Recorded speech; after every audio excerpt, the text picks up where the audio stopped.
పూర్తి వివరాలు చూసే ముందు మా ఛానల్ ని సబ్స్క్రైబ్ చేయడం మర్చిపోకండి. శ్రీ గురుభ్యో నమః. శ్రీ మహాసరస్వత్యై నమః. ఓం నమః శివాయ. నారాయణ శాస్త్రి ఆస్ట్రాలజీ ఛానల్ వీక్షిస్తున్నటువంటి ప్రేక్షక మహాశీలకు స్వాగతం, సుస్వాగతం. ఈరోజు మనము 2025వ సంవత్సరం మార్చి 29వ తేదీ రాత్రి 10:58 కర్మప్రభువైనటువంటి శని కుంభరాశిని వదిలి మీనరాశిలో ప్రవేశిస్తాడు. మీనరాశిలో 2.5 సంవత్సరాలు ఉంటాడు.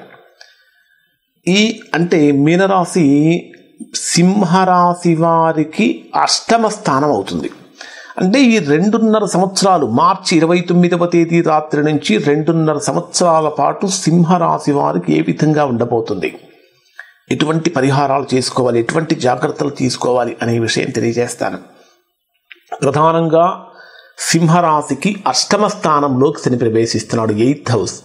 అసలు 8th హౌస్ అంటే దేనికి సంబంధించిన 8వ స్థానం అంటే, 8వ స్థానం అనేది ముఖ్యంగా అసలు శని కూడా ఆయుఃకారకుడు. శని భగవానుడికి ఉండేటటువంటి పేరు ఏమిటంటే ఆయుఃకారకుడు. అంటే ఆయుష్కు ప్రధానమైనటువంటి కారక గ్రహం.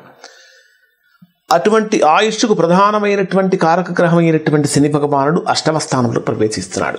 8వ స్థానం కూడా ఆయుష్కు సంబంధించినటువంటి స్థానం. 8వ స్థానం అనేది ఆయుష్కు, ఆరోగ్యానికి, ఆకస్మికమైన ఖర్చులకు, అధికమైనటువంటి నష్టాలకు, అన్ఎక్స్పెక్టెడ్ బెనిఫిట్స్కి అంటే లైఫ్ ఇన్సూరెన్స్ మొదలైనటువంటి వాటికి సంబంధించినటువంటి వాటికి, అంటే ఊహించినటువంటి విధంగా అనారోగ్య భంగాలకి, ఊహించినటువంటి చెడు వార్తలు వినటానికి కూడా 8వ స్థానమే ప్రధానమైనటువంటి స్థానం. సో 8వ స్థానంలో శని సంచారం జరిగేటప్పుడు సింహరాశి వారు చాలా చాలా జాగ్రత్తలు పాటించాలి. ఇంకా ఎవరికైతే మీ వ్యక్తిగత జాతకంలో కూడా శని భగవానుడు 6, 8, 12 స్థానాలలో కనుక ఉన్నట్లయితే అటువంటి వారు కొద్దిగా తీవ్రమైనటువంటి ప్రభావాన్ని పొందుతారు. ప్రధానంగా 8వ స్థానంలో శనిగ్రహం యొక్క సంచారం జరిగేటప్పుడు మొట్టమొదటిగా సింహరాశి వారికి ఏర్పడేటటువంటి ఫలితం ఏమిటంటే ఊహించనటువంటి అనారోగ్య సమస్యలు కలుగుతూ ఉంటాయి. మీరు ఆరోగ్యపరంగా ఎంత శ్రద్ధ తీసుకుంటున్నప్పటికీ ఏదో ఒక రకమైనటువంటి అనారోగ్య సమస్యలు కలుగుతూ ఉంటాయి. కాబట్టి ఆ శని భగవానుడి యొక్క పరిహారం చేసుకోవాలి. అంటే ప్రతిరోజు శని స్తోత్ర పారాయణం చేసుకోవటం కానీ ఇట్లాంటివి చేసుకోవాలి. ఈ 8వ స్థానంలో శని సంచరించేటప్పుడు ఏం జరుగుతుందంటే ప్రయాణాలు చేసేటటువంటి సమయంలో ఊహించినటువంటి ఇబ్బందులు కానీ కష్టాలు కానీ జరుగుతూ ఉంటాయి, ఊహించినటువంటి సమస్యలు కలుగుతూ ఉంటాయి. శని భగవానుడికి ఉండేటటువంటి కారకత్వాలను కనుక మనం పరిశీలించినట్లయితే అధికమైనటువంటి వ్యామోహాన్ని కలిగిస్తాడు. వ్యామోహం అంటే ఏమిటి? లేనిపోనటువంటి కోరికలను కలిగిస్తాడు. అంటే కళ్ళు చూసిన ప్రతిదాని దగ్గరికి మనస్సును పంపిస్తాడు. తద్వారా ఏమవుతుందంటే మనస్సు మీద కంట్రోల్ తప్పుతుంది. ఎప్పుడైతే మనస్సు మీద కంట్రోల్ తప్పుతుందో కోరికలు అదుపు తప్పిపోతాయి. తద్వారా సింహరాశి వారికి సమస్యలు అనేటటువంటివి కలుగుతూ ఉంటాయి. దాంతోపాటు కొన్ని ఉద్యోగ సంబంధమైనటువంటి విషయాలలో భయాన్ని క్రియేట్ చేస్తాడు.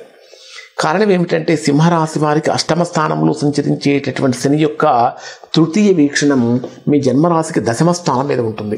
10వ స్థానం మీద శని వీక్షణం ఉన్నప్పుడు ఏం జరుగుతుందంటే ఉద్యోగపరమైనటువంటి విషయాలలో కొంత భయాన్ని, అంటే ఒక రకమైనటువంటి ఇన్సెక్యూరిటీ ఫీలింగ్ని కలిగిస్తాడు. అంటే అభద్రతా భావాన్ని ఎక్కువగా కూడా కలిగిస్తాడు. దాంతోపాటు ఇప్పటిదాకా ఎంతో దయాగుణంతో దాతృత్వంతో ఉన్నటువంటి వారు కూడా ఆ దయాగుణం తగ్గిపోతుంది, కొద్దిగా లోభత్వం పెరుగుతుంది. ఎప్పుడైనా సరే కర్కాటక సింహరాశిలో జన్మించినటువంటి వారికి ఈ 8వ శని సంచరించేటప్పుడు లోభత్వం అనేటటువంటిది పనికిరాదు. ఎవరైతే లోభత్వంతో ఉంటారో అటువంటి వారికి సమస్యలు పెరుగుతూ ఉంటాయి. లోభత్వాన్ని కనుక వదిలిపెట్టి దాతృత్వాన్ని కనుక అలవరుచుకున్నట్లయితే 8వ శని ప్రభావం కూడా అనుకూలంగా మారుతుంది అని చెప్పాలి. దాంతోపాటు ఈ 8వ స్థానంలో సంచరించేటటువంటి శనిగ్రహం యొక్క 7వ వీక్షణ మీ జన్మరాశికి 2వ స్థానం మీద ఉంటుంది. ద్వితీయ స్థానమే శని వీక్షణం ఉన్నప్పుడు కొన్ని రకాలైనటువంటి ఆకస్మికమైనటువంటి ధనయోగాలు కూడా కలుగుతాయి. అంటే ఇన్సూరెన్స్ లాంటివి, అన్ఎక్స్పెక్టెడ్ ఇన్సూరెన్స్ లాంటివి కొన్ని ఇట్లాంటివి కూడా కలుగుతూ ఉంటాయి. అలానే శని వీక్షణం సింహరాశి వారికి పంచమ స్థానం మీద కూడా ఉంటుంది. అంటే శని యొక్క దశమ వీక్షణం మీ రాశికి పంచమ స్థానం మీద కూడా ఉంటుంది. అంటే సంతానపరమైనటువంటి విషయాలలో కానీ వారి ఆరోగ్యానికి సంబంధించినటువంటి విషయాలలో కానీ జాగ్రత్తలు పాటించాలి. అన్నింటికంటే ముఖ్యంగా మనం చెప్పుకోవాల్సినటువంటి ఒక ప్రధానమైన పాయింట్ ఏమిటంటే సింహరాశి వారికి శని ఏ స్థానాలకు అధిపతి అంటే 6 మరియు 7 స్థానాలకు అధిపతి. పాపగ్రహము శని పాపగ్రహం 6 మరియు 7 స్థానాలకు అధిపతి. 7వ స్థానాధిపతి అంటే సప్తమాధిపతి కళత్ర స్థానాధిపతి అయినటువంటి శని అష్టమ స్థానంలోకి వచ్చినప్పుడు భార్యతో సఖ్యత తగ్గుతుంది. ప్రతి చిన్న విషయానికి చీటికి మాటికి సమస్యలు కొని తెచ్చుకుంటూ ఉంటారు. అంటే దీన్ని బట్టి ఏమర్థం చేసుకోవాలంటే రాబోయేటటువంటి 2.5 రోజులు కూడా అత్యంత జాగ్రత్తగా ఉండాలి. ఏ ఒక్క చిన్న సమస్య కనిపించినప్పటికీ ఇది గ్రహస్థితి వలన కలుగుతున్నది, నీ తప్పు కాదు నా తప్పు కాదని సరిదిద్దుకోవాలి తప్ప ఆవేశానికి లోను కాకూడదు. ఎవరైతే ఆల్రెడీ సింహరాశిలో జన్మించినటువంటి వారు భార్యాభర్తల మధ్య విభేదాలతో దూరంగా ఉంటున్నారో అటువంటి వారు పూర్తిగా దూరం అయిపోవటానికి అవకాశం ఉంటుంది. అంటే కలపటం కోసం చేసే ప్రయత్నాలు కూడా గొప్పగా ఫలించకపోవచ్చు. ఒకవేళ మీ వ్యక్తిగత జాతకంలో కనుక దోషం లేకపోతే కలపడానికి చేసే ప్రయత్నాలు ఫలించవచ్చు. కానీ గోచార రీత్యా కనుక తీసుకుంటే ఖచ్చితంగా ప్రతికూలమైనటువంటి ఫలితాలే ఇక్కడ ఈ రాశి వారికి కలుగుతూ ఉంటాయి. ఇక్కడ ఇంకొకటి ఏంటంటే ఈ సప్తమాధిపతి అయినటువంటి శని అష్టమ స్థానంలో సంచరించేటప్పుడు సింహరాశిలో జన్మించినటువంటి వారు మీ జీవిత భాగస్వామి యొక్క ఆరోగ్యం గురించి కూడా జాగ్రత్తలు పాటించాలి. ఈ 2.5 సంవత్సరాల పాటు మీరు చేయవలసింది ఏంటంటే అత్యాశ అనేటటువంటిది పనికిరాదు. బెట్టింగ్స్లోకి వెళ్ళే వాళ్ళకి బెట్టింగ్స్ పనికిరావు. అలానే ఎవరికైతే డ్రింకింగ్ హ్యాబిట్ అనేటటువంటిది ఉంటుందో దాన్ని సాధ్యమైనంత వరకు తగ్గించుకోవటం అనేటటువంటిది ప్రధానంగా చెప్పదగిన సూచన. కారణం ఏమిటంటే శని అష్టమ స్థానంలో సంచరించేటటువంటి శని సాధ్యమైనంత వరకు చెయ్యకూడనటువంటి పనులు చేయటానికి ఎక్కువగా ప్రిఫరెన్స్ ఇస్తాడు. అంటే చెయ్యకూడనటువంటి పనులు చేసేటటువంటి విధంగా మన యొక్క కార్యాచరణ ఉంటుంది. ఇందాక మనం మొదట్లో ఒక మాట చెప్పుకున్నాం, కళ్ళు పోయిన ప్రతి చోటికి మనసు వెళ్ళకూడదు. అంటే ఎక్కడికక్కడ కంట్రోల్ చేసుకుంటూ ఉండాలి.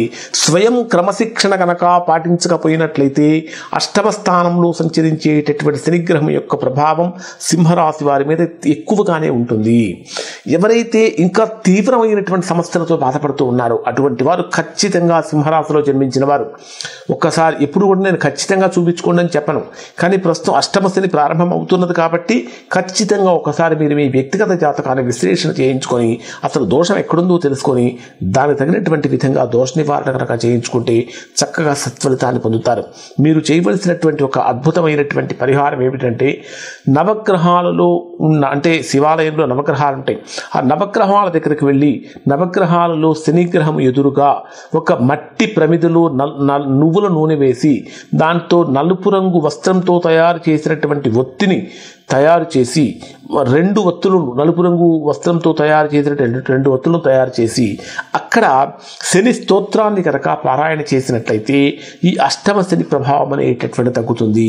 దీనికి సంబంధించినటువంటి మరొక అద్భుతమైన పరిహారం ఏమిటంటే వృద్ధులకు లేదా అనాథలకు ఏదైనా వస్త్రాలను కనుక మీరు సమర్పించినట్లయితే తద్వారా కూడా ఈ అష్టమ శని ప్రభావం అనేటటువంటిది కొంతవరకు తగ్గుతుంది. ఓవరాల్గా కనుక పరిశీలించినట్లయితే అష్టమ స్థానంలో సంచరించే శని ప్రభావం కారణం చేత ఆరోగ్య భంగం కలగటం, ప్రయాణాలలో ఇబ్బందులు కలగటం, ఉద్యోగ సమస్యలు కలగటం, వ్యాపారమైన సమస్యలు కలగటం, నిన్నటిదాకా బ్రహ్మాండంగా తిరుగులేదు అనుకున్నటువంటి వారు ఒక్కసారిగా అంటే ఓడలు బండ్లు కావటం, బండ్లు ఓడలు కావటం అనేవి మనం వింటూ ఉంటాం. ఆ విధమైనటువంటి ప్రభావాలు ఇక్కడ ఈ రాశి వారికి కలిగే అవకాశం ఉంది. కాబట్టి కొద్దిగా జాగ్రత్తలు పాటించడం అనేటటువంటిది ప్రధానంగా చెప్పదగిన సూచన.